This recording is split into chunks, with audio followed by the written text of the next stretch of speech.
भारत और ऑस्ट्रेलिया के बीच आर्थिक सहयोग और व्यापार समझौते पर हस्ताक्षर। आगामी 5 साल में बढ़ेगा निर्यात।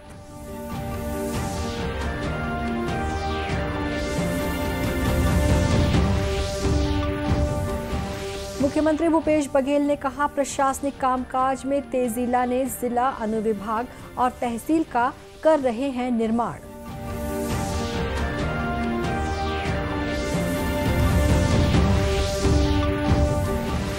नौ दिनों तक चलने वाला हिंदू पर्व चैत्र नवरात्र आज से प्रारंभ। प्रधानमंत्री, राज्यपाल और मुख्यमंत्री ने दी बधाई।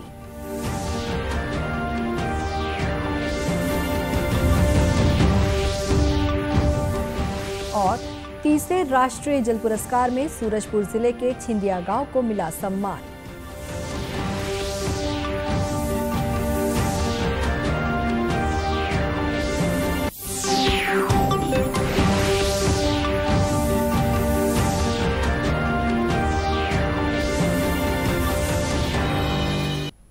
नमस्कार, आप देख रहे हैं दूरदर्शन समाचार। मैं हूं शुभ्रा भट्टाचार्य। अब समाचार विस्तार से। भारत ऑस्ट्रेलिया ने आज ऐतिहासिक आर्थिक सहयोग और व्यापार समझौते पर हस्ताक्षर किए। ये एक दशक से अधिक समय के बाद एक विकसित अर्थव्यवस्था के साथ भारत का पहला व्यापार समझौता है और इससे आगामी 5 वर्षों में वस्तुओं और सेवाओं में हमारा निर्यात दोगुना होने की उम्मीद है। इससे कपड़ा और परिधान, आभूषण, कृषि और मछली उत्पाद, चमड़ा, जूते और फर्नीचर सहित अन्य क्षेत्रों को शुल्क मुक्त पहुंच से तुरंत लाभ होगा। वाणिज्य तथा उद्योग मंत्री पीयूष गोयल और ऑस्ट्रेलिया के व्यापार, पर्यटन तथा निवेश मंत्री डैन तेहान ने समझौते पर हस्ताक्षर किए। प्रधानमंत्री नरेंद्र मोदी और ऑस्ट्रेलिया के प्रधानमंत्री स्कॉट मॉरिसन भी वर्चुअल माध्यम से इस अवसर पर मौजूद रहे। इस अवसर पर प्रधानमंत्री नरेंद्र मोदी ने कहा कि समझौते को बहुत कम समय में अंतिम रूप दिया गया, जो भारत और ऑस्ट्रेलिया के आपसी विश्वास को दर्शाता है। हम इन अवसरों का पूरा लाभ उठा पाएंगे। इस समझौते के आधार पर हम साथ मिलकर सप्लाई चेन्स की रेजिलियंस बढ़ाने और इंडो पैसिफिक क्षेत्र की स्टेबिलिटी में भी योगदान कर पाएंगे। फ्रेंड्स, पीपल टू पीपल ये रिश्ते भारत ऑस्ट्रेलिया मित्रता का महत्वपूर्ण स्तंभ है। यह एग्रीमेंट हमारे बीच स्टूडेंट्स, प्रोफेशनल्स और पर्यटकों का आदान प्रदान आसान बनाएगा, जिससे ये संबंध और मजबूत होंगे। मैं एक बार फिर दोनों देशों की टीम्स को India Australia economic cooperation and trade agreement IndAus ECTA के प्रभावी और सफल नेगोशिएशन पर बधाइयां देता हूं। ऑस्ट्रेलिया के प्रधानमंत्री स्कॉट मॉरिसन ने कहा कि भारत और ऑस्ट्रेलिया के बीच सहयोग उल्लेखनीय तरीके से बढ़ा है। इस समझौते पर हस्ताक्षर होना कई क्षेत्रों में दोनों देशों के लिए मील का पत्थर साबित होगा। उन्होंने कहा कि इससे आर्थिक साझेदारी के लिए नए द्वार भी खुलेंगे। सक्ती को जिला बनाने की घोषणा के बाद मुख्यमंत्री भूपेश बघेल शुक्रवार को पहली बार सक्ती पहुंचे। इस दौरान उन्होंने अविभाजित मध्य प्रदेश के पूर्व मंत्री स्वर्गीय बिसाहुदास महंत की 98वीं जयंती के मौके पर उनकी आदमकद प्रतिमा का अनावरण किया। इस दौरान उन्होंने सक्ती में 226 करोड़ के 30 निर्माण कार्यों का लोकार्पण और शिलान्यास भी किया। इस अवसर पर मुख्यमंत्री ने कहा कि छत्तीसगढ़ ने चौतरफा विकास किया है। कृषि से लेकर सभी क्षेत्रों में लगातार उन्नति हो रही है। प्रशासनिक दृष्टि से कामकाज में तेजी लाने जिला, अनुविभाग और तहसील का निर्माण किया गया है। किसानों को 2500 प्रति क्विंटल देने का फैसला ऐतिहासिक है, क्योंकि इससे किसानों में समृद्धि आई है। उन्होंने कहा कि अभी गोबर खरीदी की जा रही है, जिससे छत्तीसगढ़ में जैविक खेती को बढ़ावा मिला है। गोबर बेचकर किसान आर्थिक रूप से सक्षम हुए हैं। अब छत्तीसगढ़ सरकार गौमूत्र की खरीदी करने की तैयारी में है।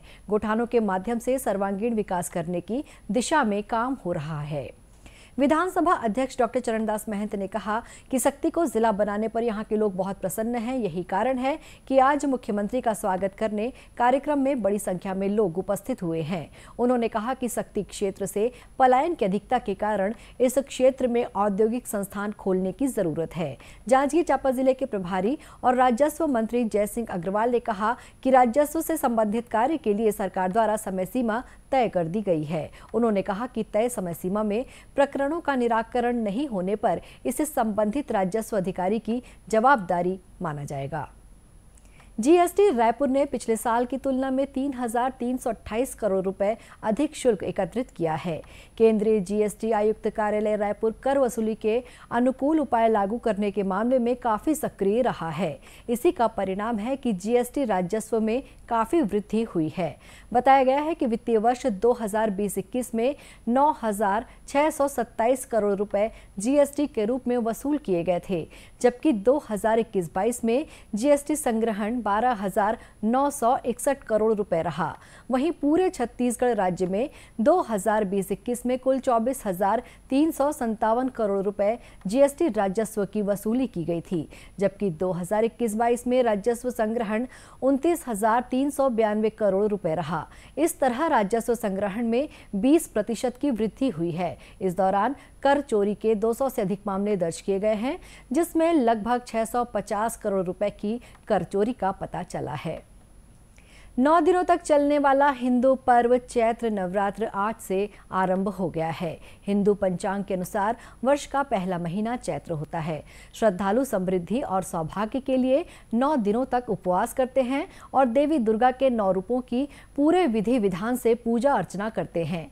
लगभग 2 साल के कोरोना काल के बाद इस साल नवरात्र पूरे उत्साह के साथ मनाया जा रहा है। छत्तीसगढ़ के सभी देवी मंदिरों में श्रद्धालुओं की भीड़ सुबह से ही देखी जा रही है। राजधानी रायपुर के महामाया मंदिर में भी भक्तों का उत्साह देखते ही बन रहा है।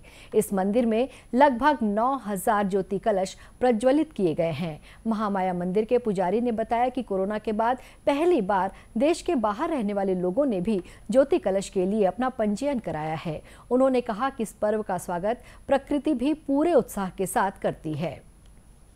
शुक्ल प्रतिपदा से नया संवत्सर प्रारंभ होता है। बसंत नवरात्रि के रूप में इनको जानी जाती है, जिसमें यह बसंत ऋतु का समय होता है।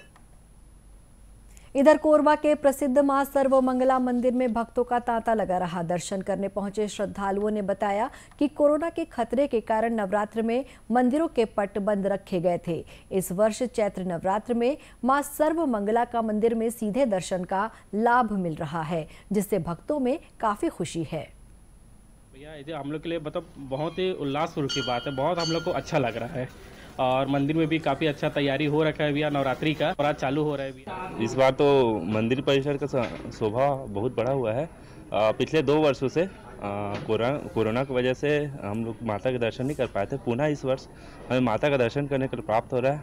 ये हमारे लिए बहुत बड़ी बात है कि हमको दर्शन हो पा रहा है। सर्वमंगला मंदिर के पुजारी योगेश कुमार उपाध्याय ने बताया कि कोरोना संक्रमण का खतरा कम होने के कारण 2 वर्ष बाद मंदिर के पट नवरात्र में श्रद्धालुओं के लिए खोले जा रहे हैं। इस वर्ष मां सर्वमंगला की उपासना करने वाले 5,000 से अधिक भक्तों की ज्योति कलश प्रज्वलित की जा रही है। तो यहाँ हमारे यहाँ पूरा पूर्ण रूप से हो गया है और कोरोना के नाम से कोरोना को देखते हुए भी अभी तो फिलहाल वैसा नहीं है, पर भी हर चीज़ का पालन किया जा रहा है।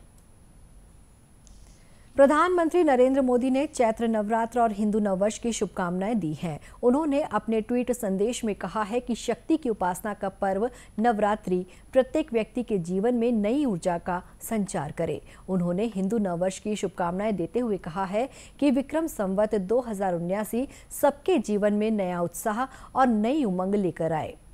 राज्यपाल अनुसुईया उइके ने इस अवसर पर प्रदेशवासियों को हार्दिक बधाई एवं शुभकामनाएं दी हैं। राज्यपाल ने कामना की है कि ये नववर्ष देश एवं प्रदेश के सभी नागरिकों के लिए मंगलमय, सुख समृद्धि और अच्छा स्वास्थ्य लेकर आए और प्रदेश प्रगति के पथ पर निरंतर आगे बढ़े। मुख्यमंत्री भूपेश बघेल ने प्रदेशवासियों को नव संवत्सर, चैत्र नवरात्रि, गुड़ी पड़वा और चेट्री चंड की हार्दिक बधाई और शुभकामनाएं दी हैं। उन्होंने कहा कि चैत्र नवरात्रि का पर्व शक्ति की उपासना का पर्व है, जिसे छत्तीसगढ़ में बड़ी श्रद्धा और भक्ति के साथ मनाया जाता है। राष्ट्रीय स्तर पर मिलने वाले पुरस्कारों की श्रृंखला में छत्तीसगढ़ ने एक बार फिर अपना परचम लहराया है। इस बार उसे जल संरक्षण के लिए सम्मानित किया गया है। नई दिल्ली के विज्ञान भवन में आयोजित तीसरे राष्ट्रीय जल पुरस्कार समारोह में सूरजपुर जिले को सम्मानित किया गया। विकासखंड रामानुजनगर के ग्राम पंचायत छिंदिया को वर्ष 2022 के सर्वश्रेष्ठ ग्राम पंचायत की श्रेणी में द्वितीय पुरस्कार दिया गया। राष्ट्रपति रामनाथ कोविंद की उपस्थिति में दिल्ली के विज्ञान भवन में आयोजित कार्यक्रम में केंद्रीय जल शक्ति मंत्री गजेंद्र सिंह शेखावत के हाथों सूरजपुर जिला पंचायत के मुख्य कार्यपालन अधिकारी राहुल देव ने ये सम्मान प्राप्त किया।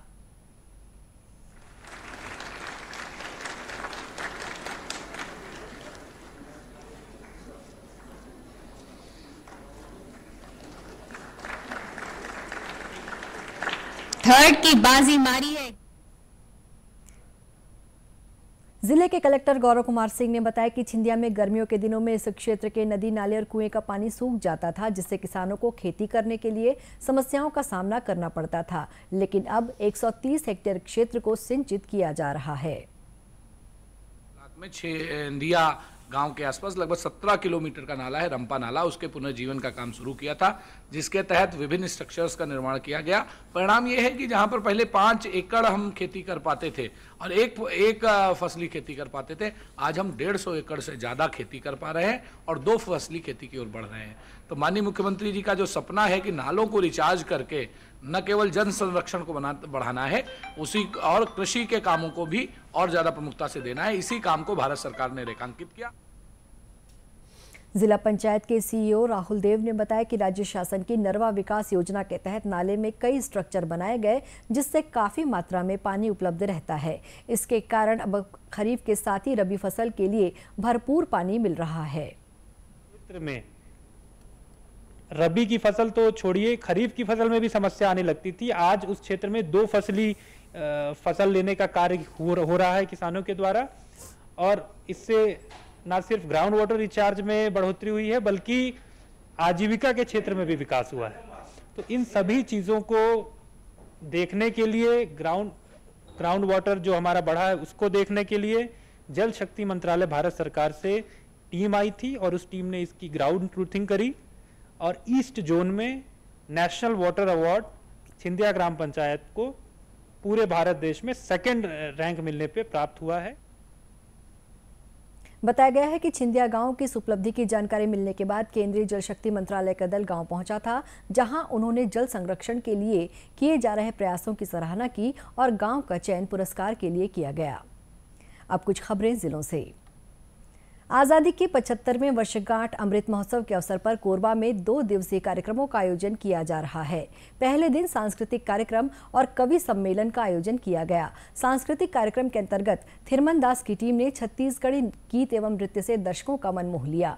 इसी तरह कवियों ने अपनी प्रस्तुतियों से देर रात तक समा बांधे रखा। कार्यक्रम में अतिथि के रूप में जिला पंचायत अध्यक्ष शिवकला कंवर एवं नगर निगम के महापौर राजकिशोर प्रसाद जनप्रतिनिधियों के साथ शामिल हुए।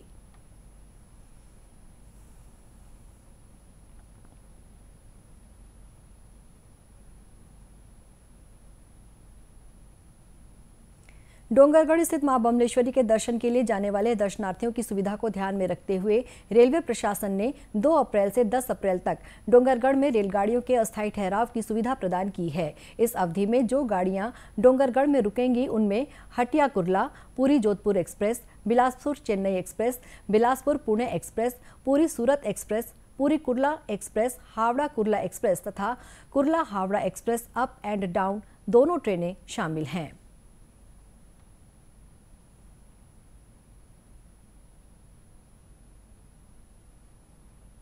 दक्षिण पूर्व मध्य रेलवे ने आज अपनी स्थापना के 19 वर्ष पूर्ण कर 20वें वर्ष में कदम रखा है।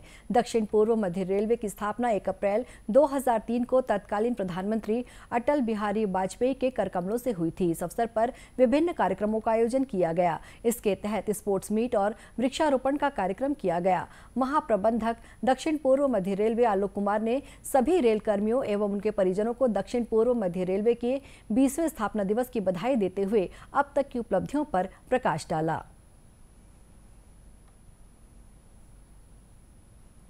IIM रायपुर द्वारा 15 दिवसीय योग प्रशिक्षण कार्यशाला का आयोजन किया गया। कार्यशाला के पहले दिन प्रोफेसर कांकाणी ने मृत्युंजय योगा रायपुर की योग शिक्षिका सुश्री मंजू झा सहित उनकी पूरी टीम का स्वागत किया। उन्होंने कहा कि आयुर्वेद के अनुसार कोई भी बीमारी का मूल कारण वात, पित्त और कफ के बीच का असंतुलन होता है। उन्होंने प्राणायाम और नाड़ी शोधन प्राणायाम के बीच के अंतर पर भी जोर दिया। योग प्रशिक्षण कार्यशाला का आयोजन 15 अप्रैल तक किया जा रहा है। इसी के साथ ये समाचार बुलेटिन समाप्त हुआ। नमस्कार।